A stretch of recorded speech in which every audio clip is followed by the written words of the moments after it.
Greetings and peace, everyone. Thank you so much for joining me this evening.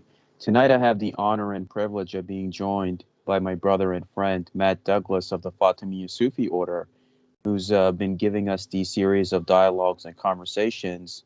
So, tonight, Brother Matt returns for part six. And in part six, he's going to talk about theta healing and what are its uses and benefits to one's own spiritual journey. So, without further ado, Nur alaikum and welcome to Brother Matt Douglas. Thank you for being here.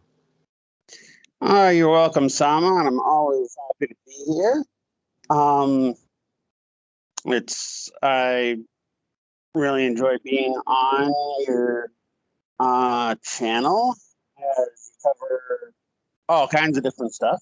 So I like to think I can talk about all kinds of different stuff that's a little unique. So happy to throw my 2 cents in. Hopefully Thank a little you. more than 2 cents. Thank you, Brother Matt. It's always an honor to have you on here. And yeah, I'm really interested to learn about theta healing, and I've never heard of this concept before. So if you can educate not only me, but those listening on what is theta healing and how has it served you in your journey? Well, for me, I first want to say, to me, you learn healing, to help people. So whether it advances me spiritually or not is kind of a secondary, if at all, if really important at all. And I definitely think in terms of what ails you, or what helps you on, your own development. Anything can be used well or used ill.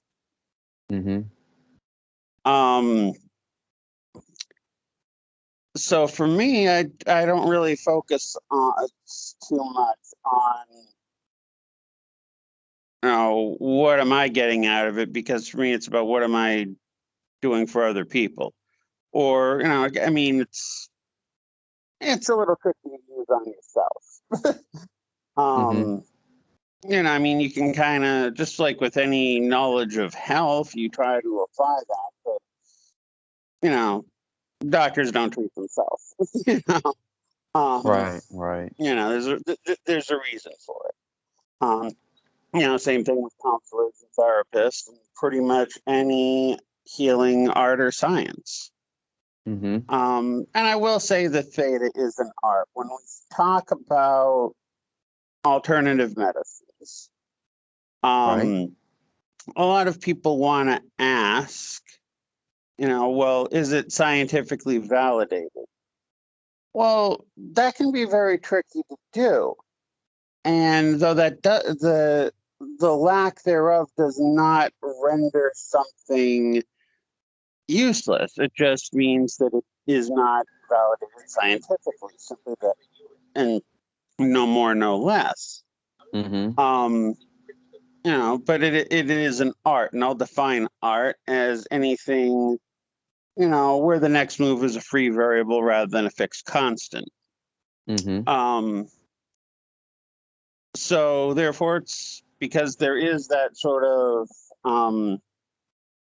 intuition, you might say, that sort of decision making that's not always so obvious that comes into play. Yes. It's really hard to call it a science, but our world is full of arts that have benefit. So, why not use them? Yeah, that's absolutely right. And, it's so important you make this point, Brother Matt, because right now we're living in a society where arts and crafts are really not encouraged. And we see even in the education system, many arts programs are being shut down left and right. So you're making a great point in that regard. Please continue. Yeah, no problem. And since, we have plenty of people on here on your channel talking about what you'd call the occult, for lack of a better term, at its heart, the occult arts and sciences are about thinking for yourself and Yes. applying, and finding your own way to apply things. So, and without that, you're kind of missing the point. you know? Yeah, that's Um, absolutely right. It's all about being a free thinker. yeah. Now, how did I come to an alternative healing discipline? What do I think about it? What are its pros and cons? Well, the name was trademarked, if you'll mean. Granted, Theta is named after the Greek letter. And it's called that because you're putting yourself in the theta brainwave state. There's theta, which is normal waking consciousness, alpha, which is kind of meditative, and then theta is kind of like a deeper meditation. Mm-hmm. So you're just slowing your brain down. Now, just for the record, no, it does not have anything to do with Scientology. Um, now, it's because I've been accused of that before. It's like, no relation. Sorry. Now, the woman who created Theta, and she thinks it's probably a discipline that's been known to others that she was somehow lucky enough to kind of figure out and rediscover. Her name's Mm-hmm. Diana. She's based out of Idaho Falls, Idaho. Mm-hmm. She even at one point wanted to change the name because of the Scientology,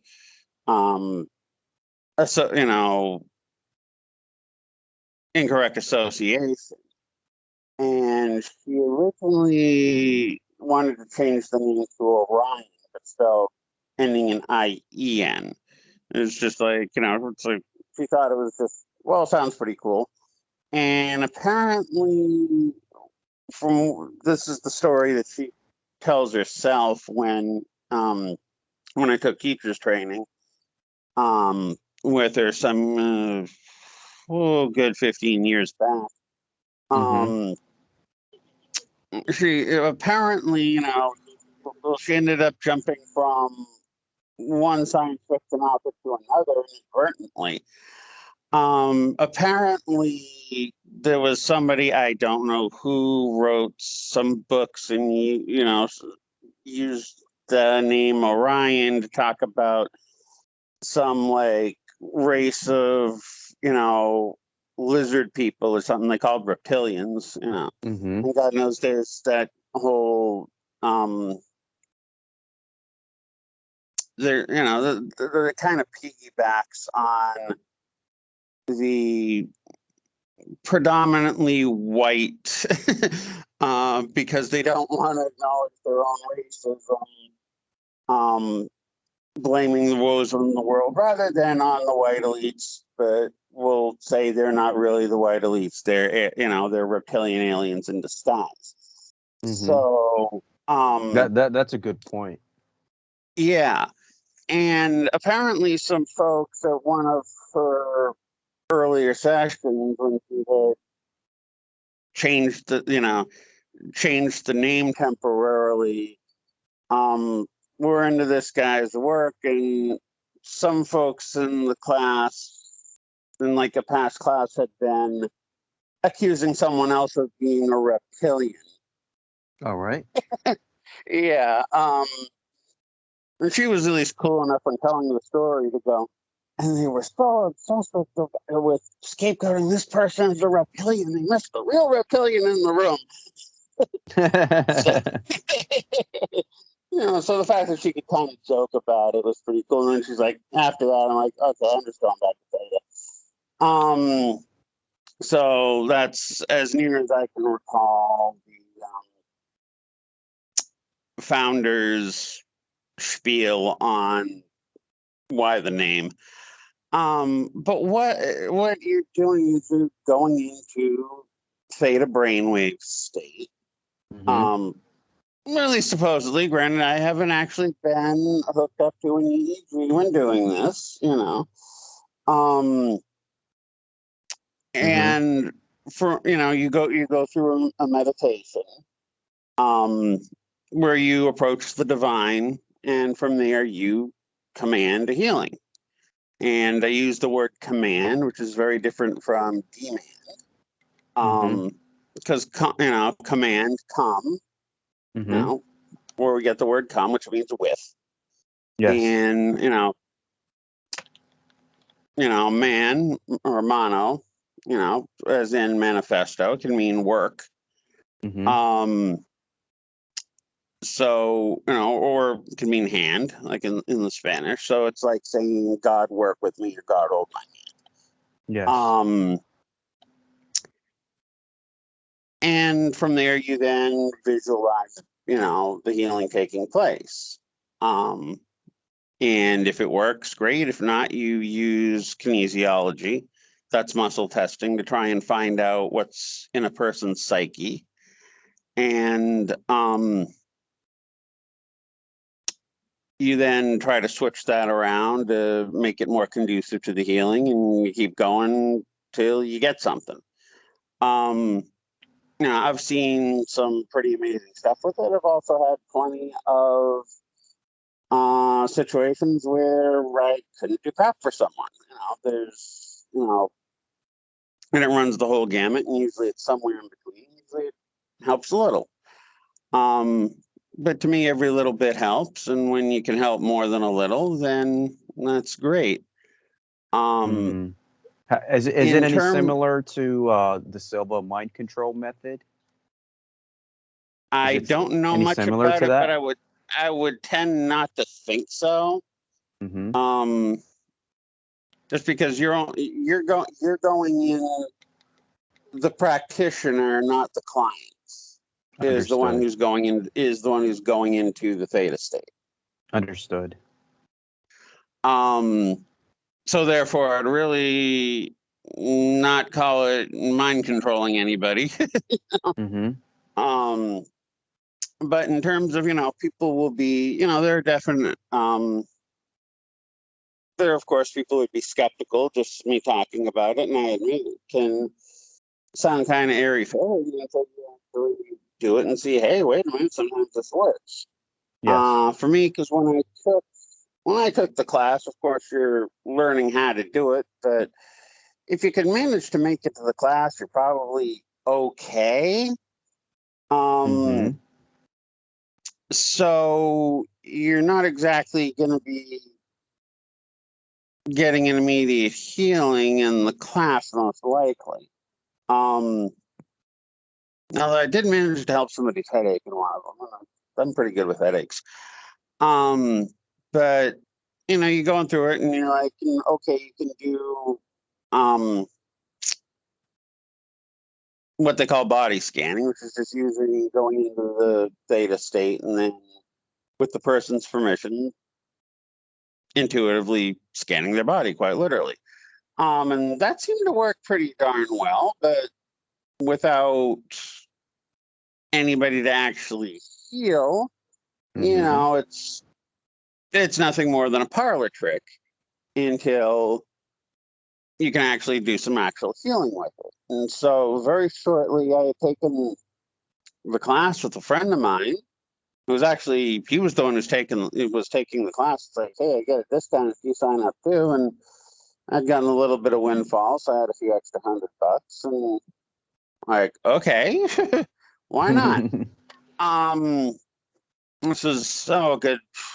Oh, it's over 15 years ago now. More like 16 or 17. And at the time,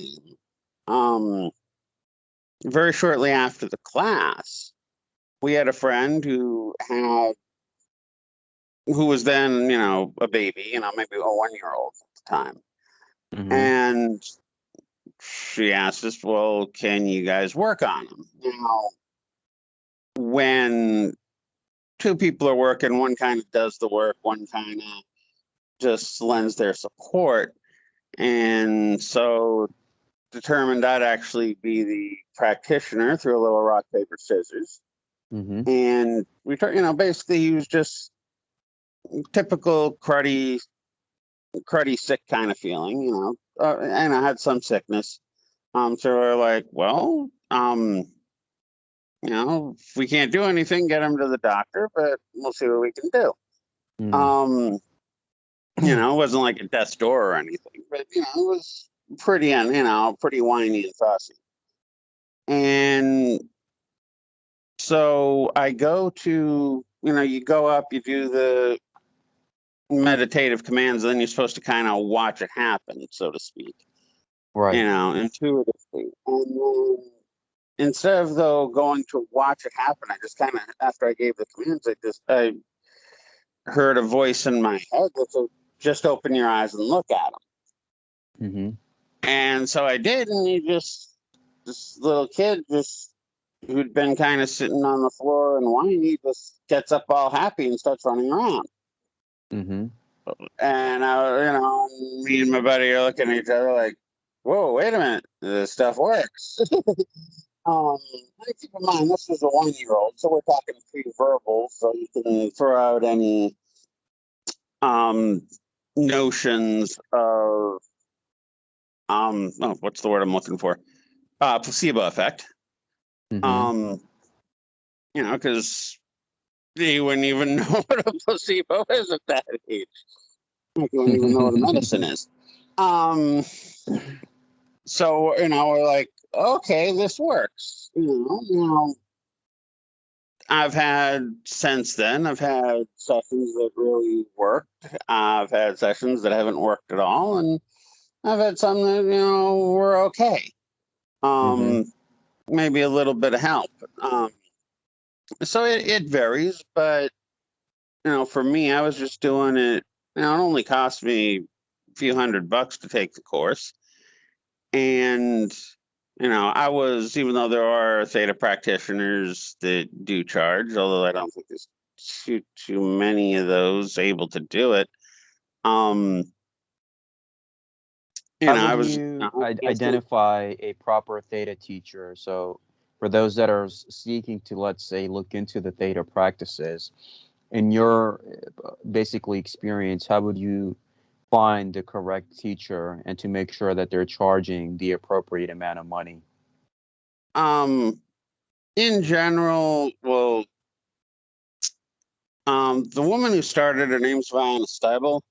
Mm-hmm. Um, so look for her name, look for her name attached to it. Now she just gives. You only have to go to Viana directly to teacher training. At least that's the Mm-hmm. way it used to be. I don't know if she's expanding that, so that's not the case anymore. Because I took teacher training about 14 years ago. Mm-hmm. Um, so in turn, anyone who's been a teacher, been certified as a teacher can teach. Now, as for proper amounts, I mean, she really allows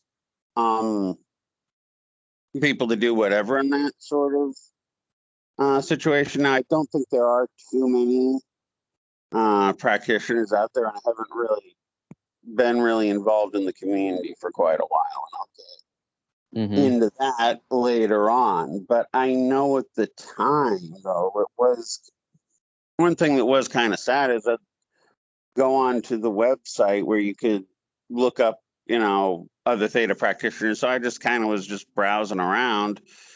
Like I said, this was, a good 13, 14 years ago. And I was finding practitioners in various areas of the country who were charging me more than Viana herself, who started it, was.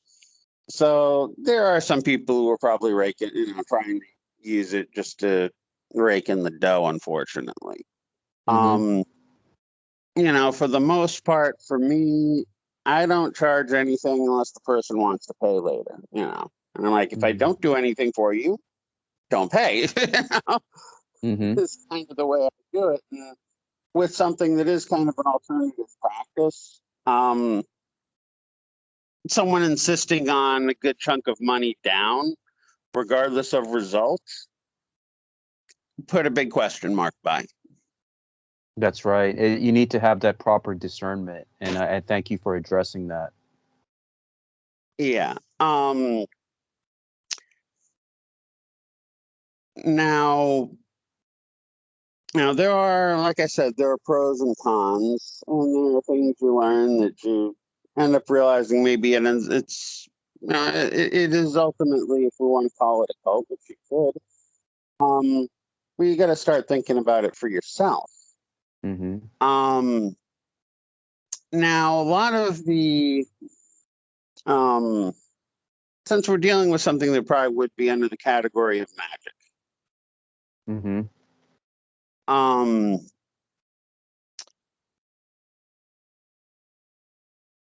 energy is boundless and limitless in this universe. So when we're talking about healing energy, there's plenty to go around. That's right. There is that abundance in the universe that everything is provided to you if you know how to tap into it. Yeah. Now, Mm-hmm. unfortunately, though, we live in a world that creates shortages thanks to the capitalist system, Yes.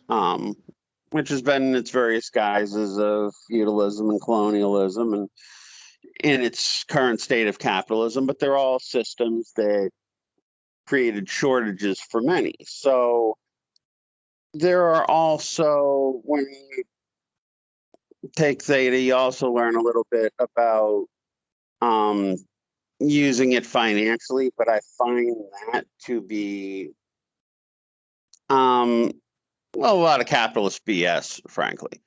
Mm-hmm. It's very similar to the law of attraction, prosperity theology sort of stuff. Yeah, Um, which that's a good point. That my brother, that's absolutely great because I also been hearing things about the world is overpopulated and there's not enough space.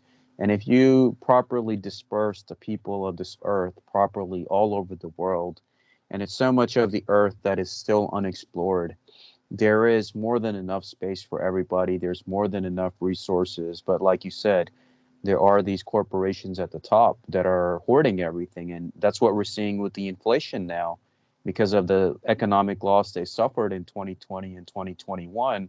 They price gouged everything to make up for their losses. Yep. So when you start using magic to work with money, you're often in very, very dangerous area Yes. because you're working with something that has become very limited, and therefore it's hard to manifest for yourself, to use their lingo, Mm-hmm. without taking away from another. Whereas with Mm-hmm. something like healing energy, though, you're just tapping into universal energy, and there's plenty of it.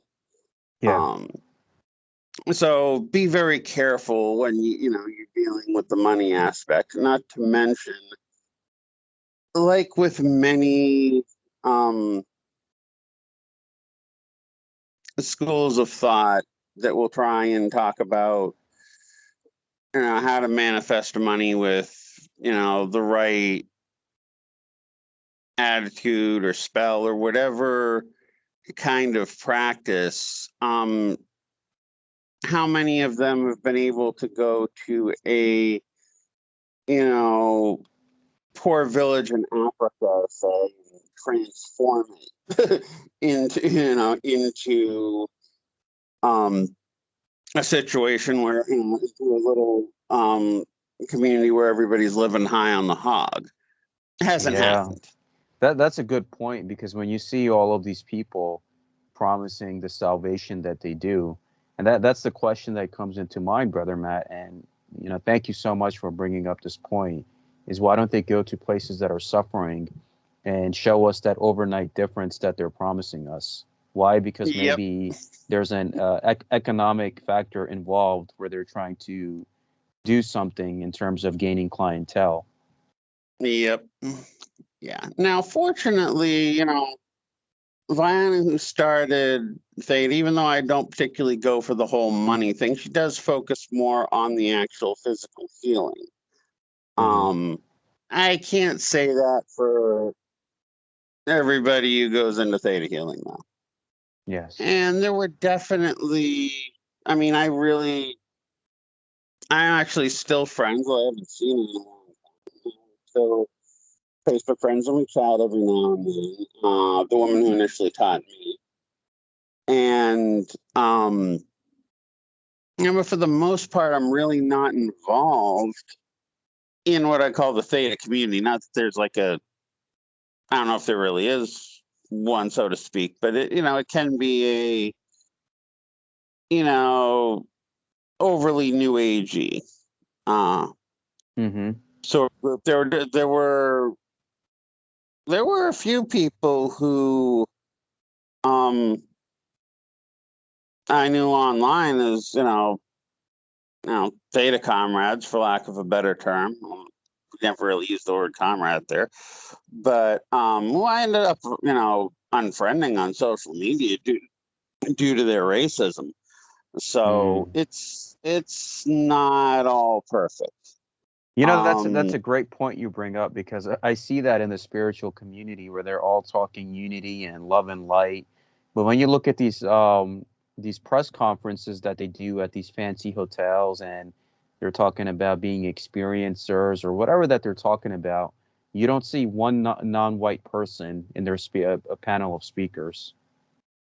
yeah, well, when you look at the world map for where um, all the various Theta practitioners, last I looked at it, it was mostly um, U.S., Canada, Western Europe, Israel, and Japan. Mm-hmm. Um, Now, I mean, there was, you know, people other places, but that was 90%. We're Got actually it. probably closer to 95 to 99 last I looked. And granted, it's been a while. Mm-hmm. Um, so yeah, I mean, it is. And when I actually took teacher training with Diana, I'm like, why is it we don't, um, it wasn't like, in front of the class. It was kind of, during break time where I got a few minutes to chat. I'm like, why couldn't we take something like this and just, teach in schools in, like, an inner city or a poor rural area? And she's like, you could. Good idea. Granted, it's been a bit of a hard sell, but, Yes. she was pretty open to that. But I certainly, even at um,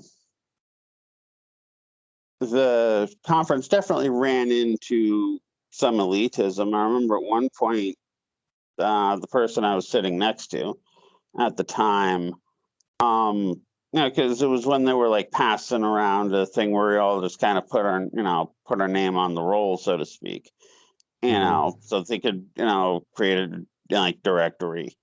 Um, and now this was when I had actually flown out to Idaho from Virginia. I was living in Virginia at the time, but I had been living in Virginia less than a year from having been in San Diego. So the person sitting to my left was, I noticed them put down zip code 92037, which is part of San Diego called La Jolla, which also happens to be a rich part. And I'll Mm-hmm. get into that in a little bit. But, I'm like, oh, hey, you're San Diego. And I used to live out there. I was chatting a little bit. And, we had a little bit of, back and forth chit chat about that. And then later on, she's talking about, Vanna, addressing classes, like how the book costs, so much. You're to give that as part of the class to anybody, who you teach, so that they have the book with them. And it was a pretty cheap book. It was only like $10, I think. Mm-hmm. Um, it might have been 12, but I remember this person next to me saying, "Oh, we should get, we need to get 100, because." Which was a heck of because that would have been like $1,200, almost more than the money I spent on the plane ticket out there. Thank you very much.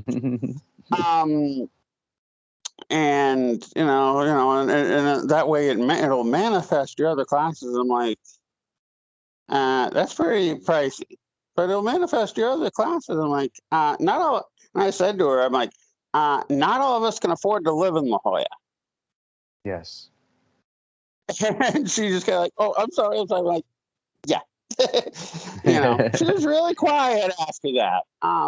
So even though you have some that can be, that can be free because it's just working with your own connection to the divine, which is That's something right. that can and should be for everybody and can be. You Mm-hmm. nonetheless get a lot of people with some very exclusive attitudes. Right. So, for me, it's just, I've occasionally received a little bit, some tips Mm-hmm. um, from people, but I don't go and looking to charge anybody.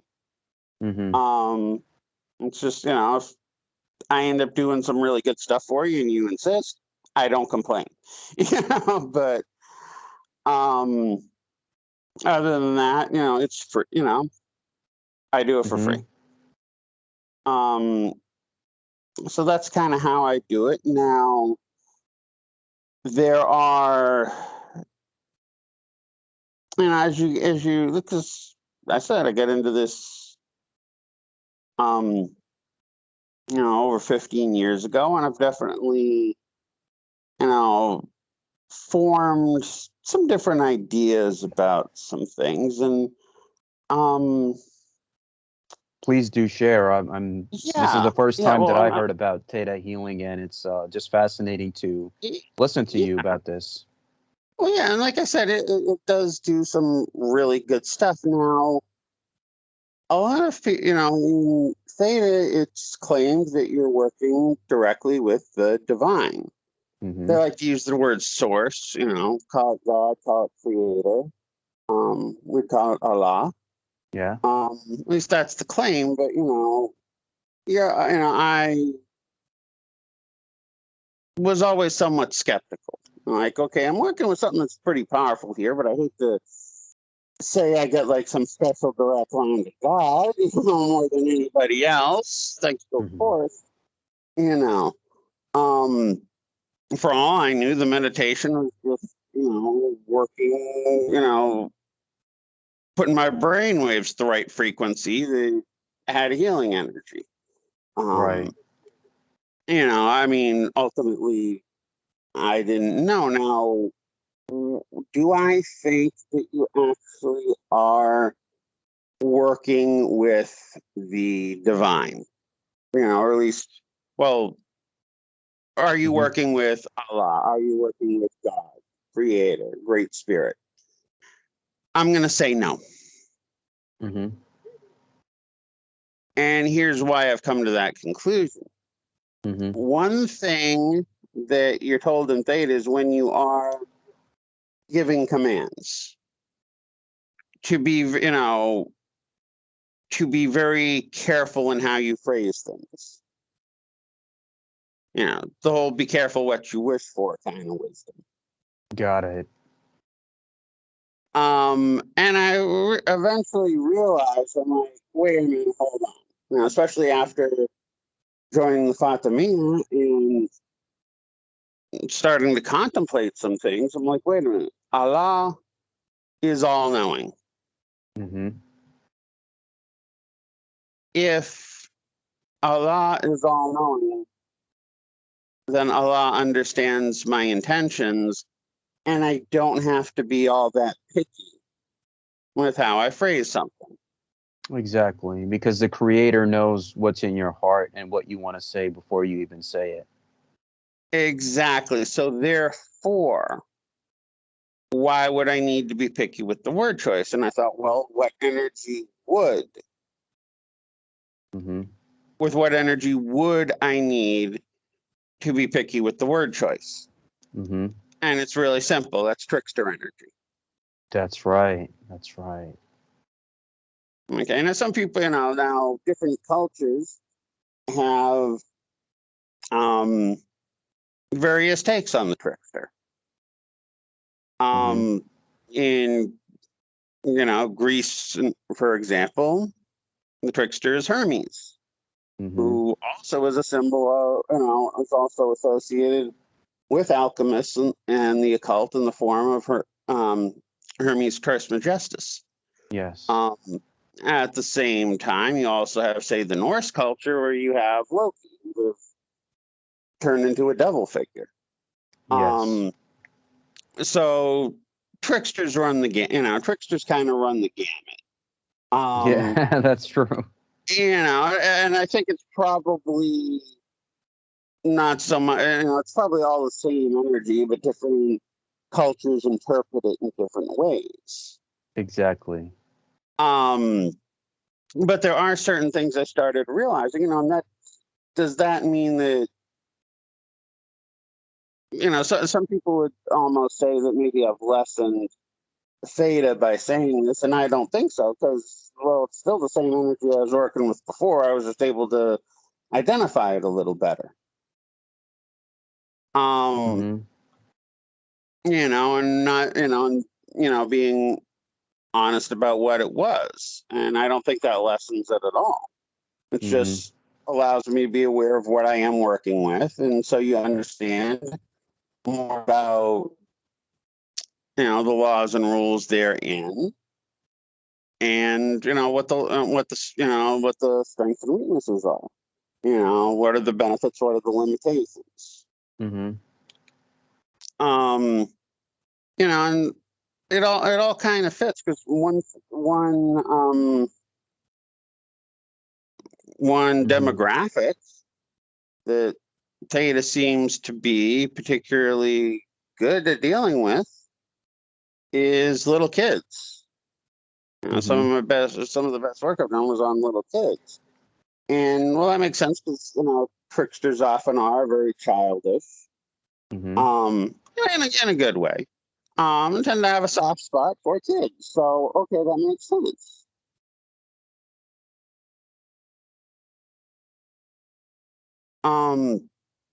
Also, tricksters don't hurt anybody, so you can't turn Theta around and use it as a weapon. Yeah, that's right. And it's interesting Maybe you bring that up, because in the school systems, there's so many people that said that in the school systems we should introduce some kind of a meditation for kids that are going through the school system in this country. yeah. And now granted, a lot of arts you can turn into weapons. Mm-hmm. Now I'm not saying you couldn't, but if you look at trickster mythos in various cultures, tricksters don't really hurt anybody. If they do, they get somebody else to do it for them. That's right. The way Loki kills Balder, for example, he gets, who is it? Is it Tyr or Thor? He One of gets one. the He gets one of the gods He after goes to hurl the discovering his mistletoe weakness. at him. He doesn't. Yeah, he doesn't do it himself. Mm-hmm. So, you can't take the commands and weaponize them. It just doesn't work. Yeah. Which in a lot of ways can be a good thing. But I'm looking at, okay, well, now that I see what I'm really working with, okay, Mm-hmm. well, how do I then use that, and how do I incorporate other occult practices? Right. Um, so that's kind of where I'm at with it right now. Now in terms of, because there is, you do go into a meditation initially when you learn it. Now eventually you kind of train yourself to go into Theta Mm-hmm. much, almost instantaneously. Whether you're actually doing that, I don't know, but you're kind of putting yourself into that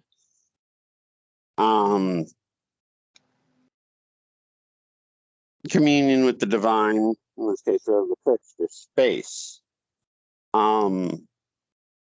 very quickly, which again would probably lend it trickster energy if you can then speed things up. you know Right. um so so it's thought about perhaps some of the time when I go into session, slowing it back down again, um as well as adding in some other practices and things, and kind of seeing how it works. Mm-hmm. But something I'm still going to be playing around with. Mm-hmm. I think that's just what you got to do. How do you Uh, see, and this is great information that you're sharing, and I'm really enjoying learning about theta healing. How do you see the aspect of theta healing, Brother Matt, helping society as it is? I've noticed in the last 2 years now, I can only speak for the greater Philadelphia area, that I've seen people that are getting into more rage type incidents. Crime is going up. We see news reports about people on the flights attacking the attendants, and there's this aspect of rage that has increased in this society.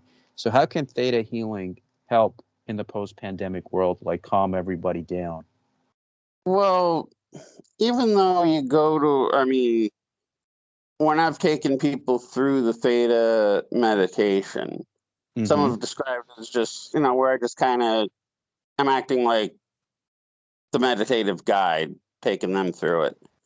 Mm-hmm. Some have described it as, the deepest meditation they've ever gotten into with the um, verbal cues I was giving them. Yes. The story, if you will, the narrated direction, if you will.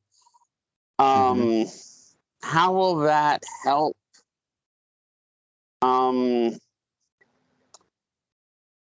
society calm down? Probably won't, Mm-hmm.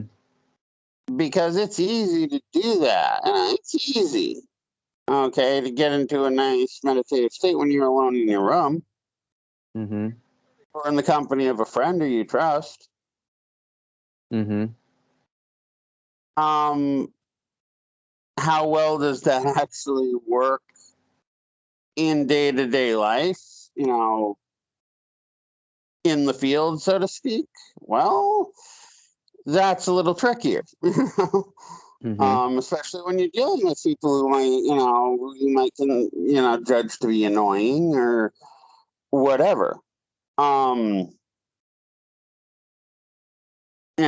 good luck going into a deep meditative state when you're driving too, in which case you'll probably do a lot of damage. Not a good idea. Um, you know, um, so to me, I think, well, two things. One, okay, going into a deep meditation is not conflict resolution. Mm-hmm. That's a separate set of skills. I'll recommend Radical Honesty as my personal favorite one right there.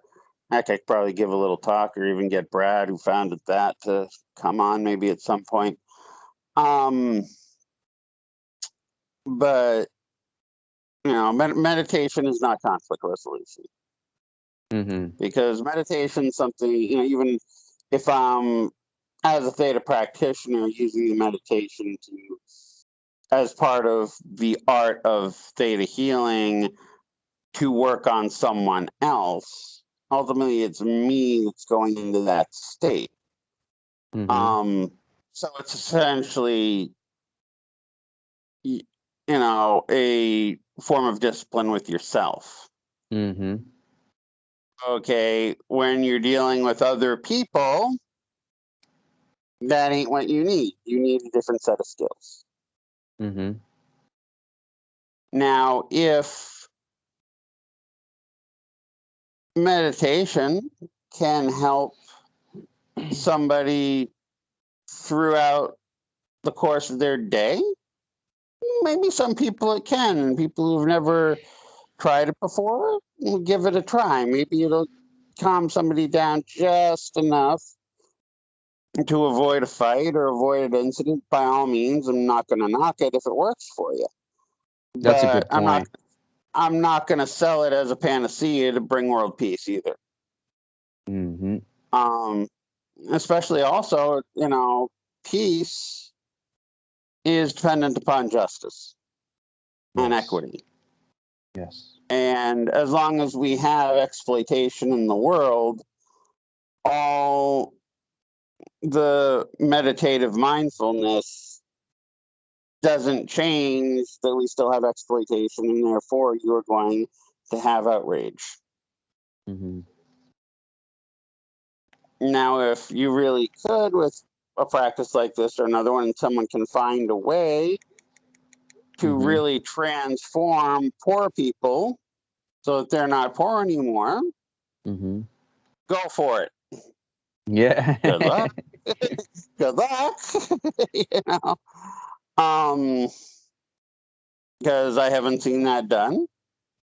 If you can do it, I'm a little skeptical whether or not it could be. If you can, okay, great. Then you might really have something that'll bring about world peace. Because one of the things that people stress over most is, is resources, often in the form of money. It's Yeah, just, that's right. And myself and yourself having traveled the world and having that perspective of being outside of America and seeing how things really in the world are, most people just care about a few certain factors for their survival, which is food, shelter, resources, such as basically having enough to eat, enough to spend to take care of their families, and that's what majority of the people in this world desire. yeah, yeah.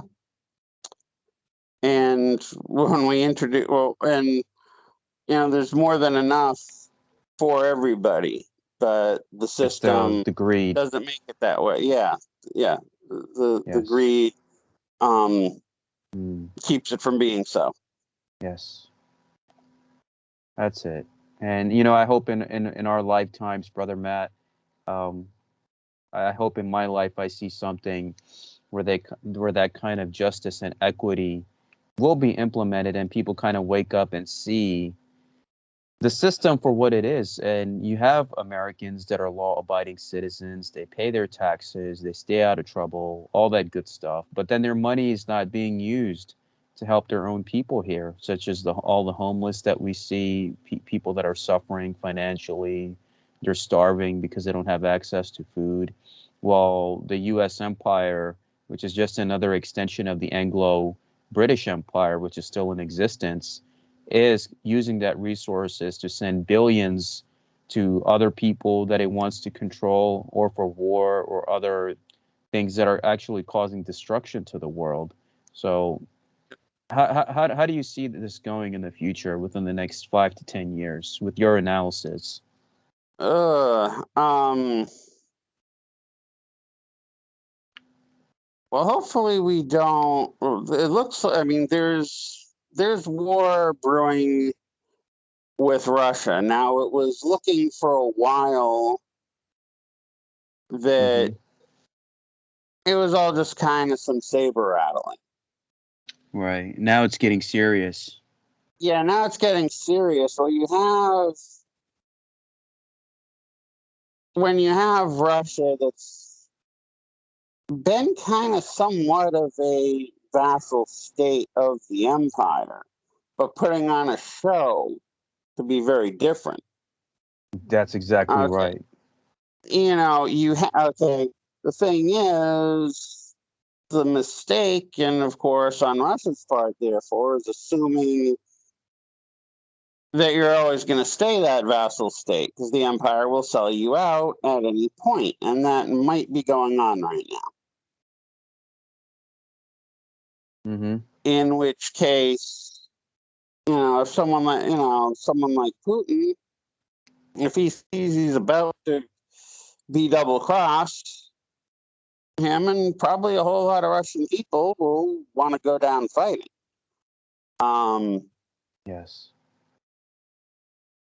and you can't exactly blame them for that. Hmm. Um,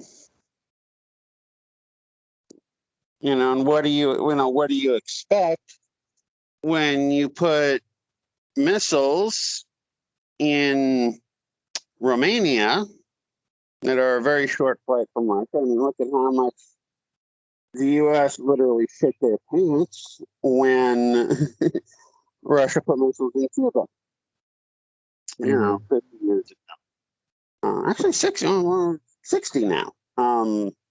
They totally shit their pants. Not to mention the fact that the regime in Ukraine is not only U.S. backed, but are Nazis, literal Nazis. Mm-hmm. You can even see, because one of the main politicos, was during the Obama years that this regime took power with U.S. funding in Ukraine. One of the main politicos, helping with the slush funding and the quote unquote diplomacy, if you even want to call it that, therein, before he descended to hell, was John McCain. Mm-hmm. And you can actually see him meeting with some of these leaders, and then you can find other pictures of the same people he's meeting with, giving the Heil Hitler salute. Mm-hmm. Yeah, I've seen You that. know, I know exactly what you're yeah. talking about. So, and given the history between Nazis and Russia, well, you can't exactly expect Russia to sit too calmly Mm-hmm. with them in a former Soviet country. So, Yeah. the fact that I think if you want evidence that Russia for a while was a vassal state, Mm-hmm. well, the fact that they haven't done anything till now with Ukraine, is kind of a good point. Now, though, it looks like something is brewing where, for whatever reason, Mm-hmm. the empire has decided that this is where they want a war, and if that means um, selling out their former vassal, aka Russia, Mm-hmm. then that might be what happens, and Russia doesn't want to go down without a fight. Exactly. And they've been basically programming us through the predictive programming of Hollywood about the Red Dawn and all this stuff that they already implemented these ideas in people's psyche. Yep. Yeah, so That's right. that has the potential because, I hope cooler heads prevail, but we are talking about two nations with nukes that can Mm-hmm. obliterate each other. That's Let's right. hope that That's doesn't right. happen. Yeah. Um, I hope so too, my because brother. any other speculations are kind of silly if nukes end up getting launched. That's true. That's true. Now, Um, in terms of Theta healing, what else do you believe is relevant for even myself as a new listener to this subject, for us and anybody else who's listening, for them to get any kind of information that can help them about this subject? And please take your time. what I would, with any alternative healing discipline, and Mm-hmm. most of them are arts, okay? You know, if you have access to learn it, you can do so pretty cheaply. Mm-hmm. You know, do it. um, Now, granted, if there's a heavy price tag on learning something, I certainly understand anybody being skeptical. In Indeed. which case, it's probably something you want to avoid. But if you can learn any other practice health wise that might even give somewhat of a benefit, Mm-hmm. then that's all good, because if that's with so many people being, Americans, for example, being a paycheck away from disaster, Yeah, that's financial absolutely true. disaster.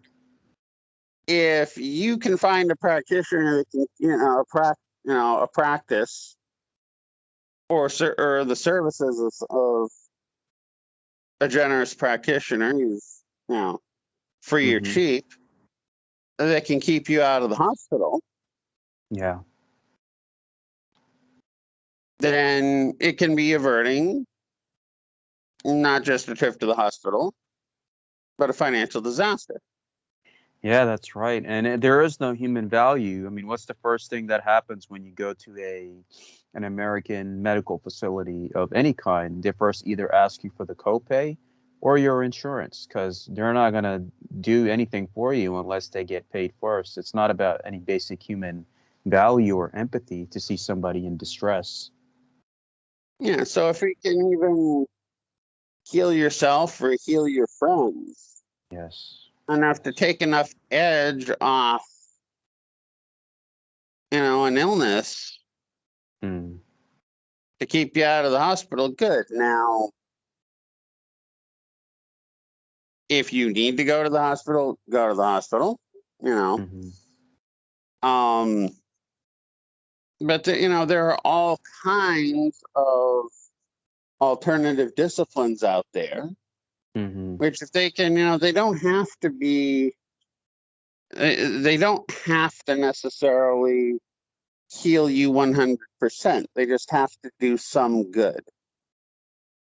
And if Mm-hmm. you can find any discipline that does some good Mm-hmm. and you can Mm. learn it cheaply without it, if it's not run by people just looking to get rich, Yes. then do it. And I wish there were a whole lot more people who would be, able to teach this. Of course, it's also but because there are so many alternative disciplines that do charge a lot of money, when you do come along offering something free or cheap, oftentimes people are very skeptical of it. And Mm-hmm. given the culture we live in, that's very understandable. That's absolutely right. I mean, we're dealing with a culture that is about egoism and individualism, and even coming in the Sufi path, brother Matt. And I'm thankful because of Sufism and the Fatimiyas that I know you, and I'm grateful for that.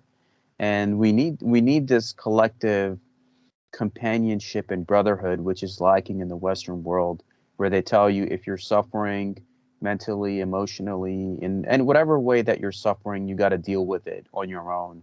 And that's what I think is causing a lot of damage as well, is the individualism that this society promotes. Yeah. Well, it is. It is. And how any doctor Mm-hmm. or any practitioner of any discipline Yes. has that struggle, Mm-hmm. on, what are you willing to do for someone else when Mm-hmm. maybe they can't pay? That's right. That's absolutely right. I only had that experience once in my life, and that man, that doctor that I knew, he was a godsend. And I was having severe back pain. I don't have medical insurance, and I was able to see this individual who sat with me, gave me his time in a personal consultation, told me exactly the things that I needed to do in terms of cutting down the weight, walking and strengthening my muscles, exercising, and recommending nice herbal supplements, which I could get cheaply from a good source he recommended. And I was very moved by that experience where this person was not trying to put me on some kind of a pharmaceutical drug. And he actually sought for my well being as a healer. So that's that only one experience that I had with that one individual. And he himself, without disclosing his identity, had to deal with a lot of conflicts from the medical industry complex because of he actually sought the well being of his patients. So because, Yeah. for them, they want to just push pills on people and get paid. Yeah, many do. Many do. At least then So the system certainly does. that's Um, right. That's right. And I'm and grateful for that individual. yeah. Oh, and there are plenty of medical doctors out there who are like that. And there are many alternative practitioners of many disciplines who are like that. Uh-huh. And there are also many on both sides who are all about the money.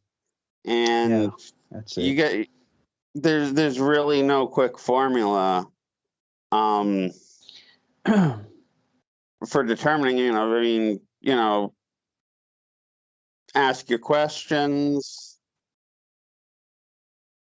pay attention, Hmm. and trust your gut.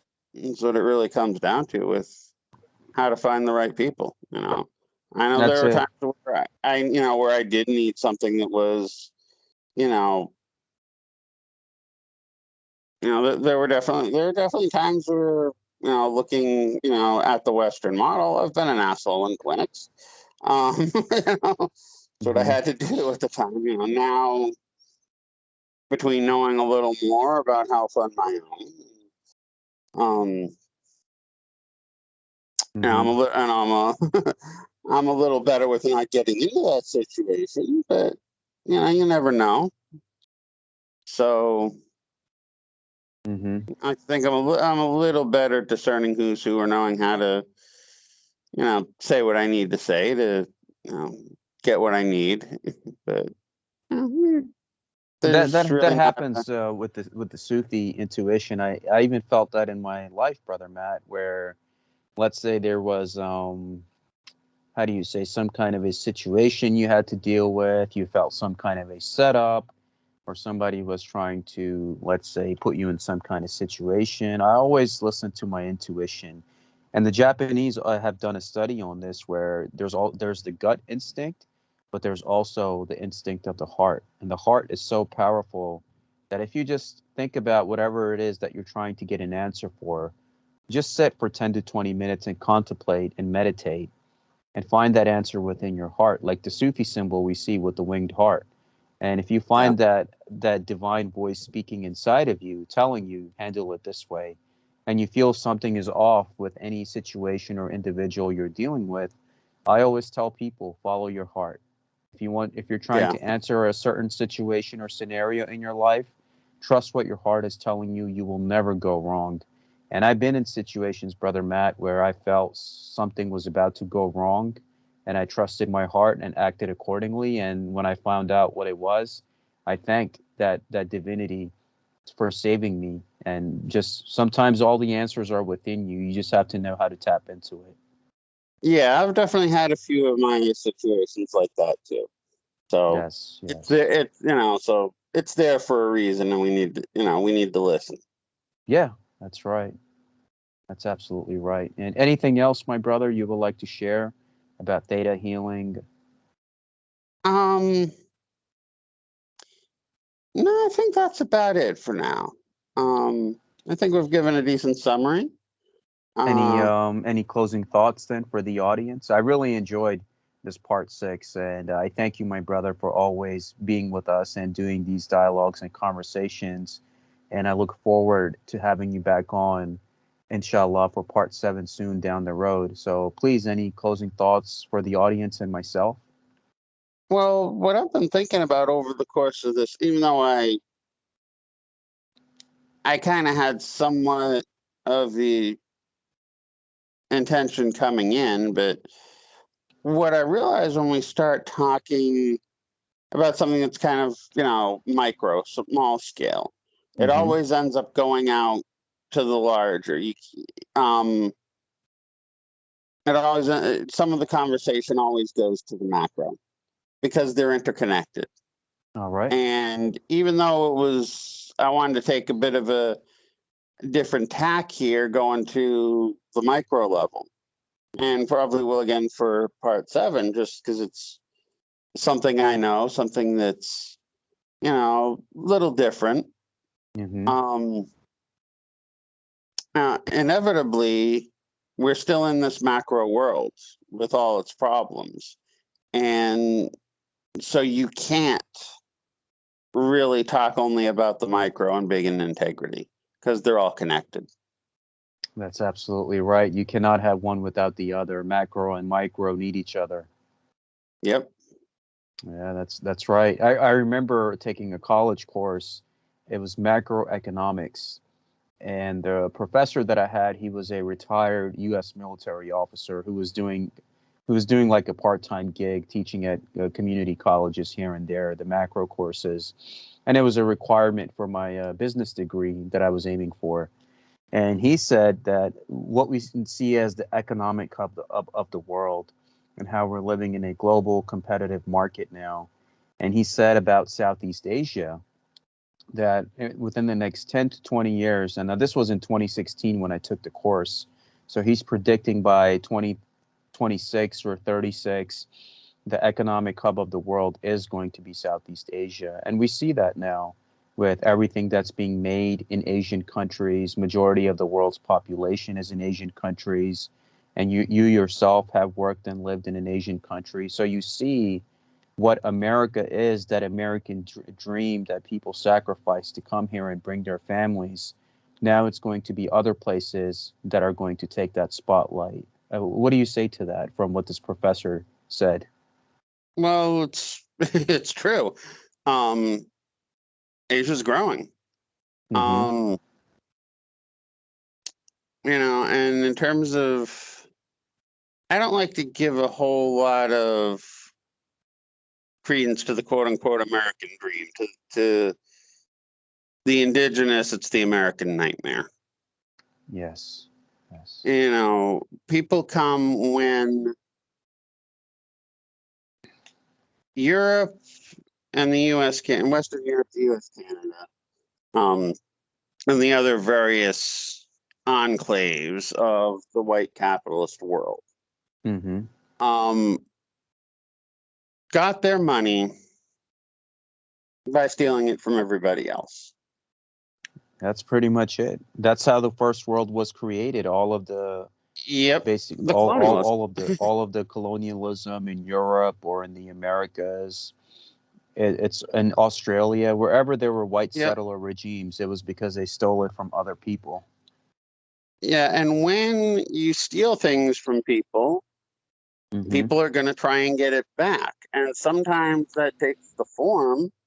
If the only way your kids are going to eat is working for the thief, well, that's what mommy and daddy will do. That's right, and we see that even with these mothers and these families that are so desperate to bear dangerous conditions of crossing borders and crossing dangerous oceans and seas just for the sake of giving their children and families a better future. And you just imagine what kind of desperation somebody might feel to be able to cross a dangerous ocean or territory or border with minimum resources and nothing to defend yourself with, just because you want to give your children a better life.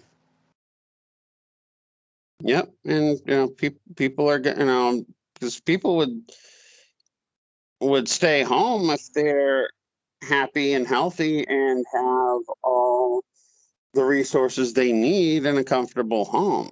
Exactly. Um, I mean, yeah, you get some adventurous people. For the most part, the reason why people emigrate for that quote unquote better life is because that's where the money has gone to.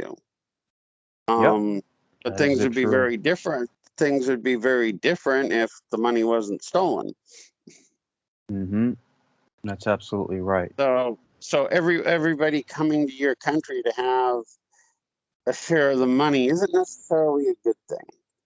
Mm-hmm. Um, Now, if you can create it, if you can get a better society without that stealing, Mm-hmm.